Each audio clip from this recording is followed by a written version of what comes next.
মানুষের তো বিবেকের একটা তাড়না আছে, আমরা তো মানুষের মানবতায় মানবিক কারণেই আসা।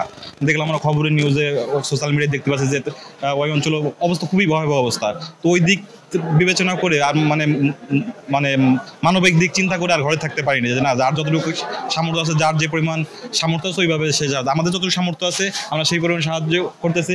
তো আমরা সবাই দেশবাসীর কাছে সবার কাছে আকুল আহ্বান যে আপনাদের যে যার মতো সামর্থ্য আছে আপনারা আসেন, সাহায্য করেন। যারা স্টুডেন্ট আছে তারা হলো যে বিভিন্ন হলো যে আপনার এই যে কি আছে আপনার ছোটো ছোটো বক্স করে, ঠিক আছে, টিএসসিতে এই যে নীলক্ষেত মোড়ে এই বিভিন্ন রাস্তায় বা বাসে বসে বসে জাস্ট হলো যে কিছু হলো যে বক্সটা ধরছে বন্যাতে সাহায্য করেন।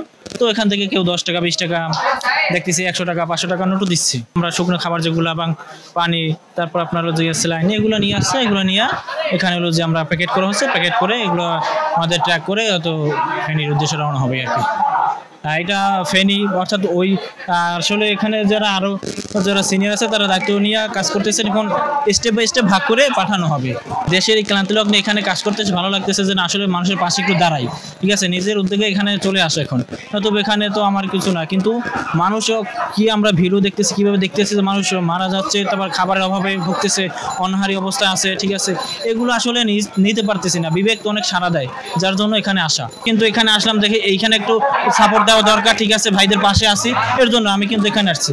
আমি নিজে ঢাকা বিশ্ববিদ্যালয় না, কিন্তু এখানে ম্যাক্সিমাম 90% লোক যারা কাজ করতেছে যে স্বেচ্ছাসেবক সবাই ঢাকা বিশ্ববিদ্যালয়। আমাদের দেশে যারা সামাজিক মানুষ যারা সহযোগিতার হাত বাড়িয়ে দেন, সবসময় বিত্তশালীদেরকে অনুরোধ করব এই বিপদের সময় নোয়াখালী অঞ্চল, বিশেষ করে ফেনী, নোয়াখালী, লক্ষ্মীপুর 3টি ডিস্ট্রিক্টে তারা যেন নিজেদের সাহায্যের হাত বাড়িয়ে দেন এবং যার যার জায়গা থেকে তারা সহযোগিতা করে এই মানুষগুলোর পাশে যেন দাঁড়ায়। কারণ এই অঞ্চলের মানুষগুলো আজ বড়ই বিপদের মুখে, বিপর্যয়ের মুখে।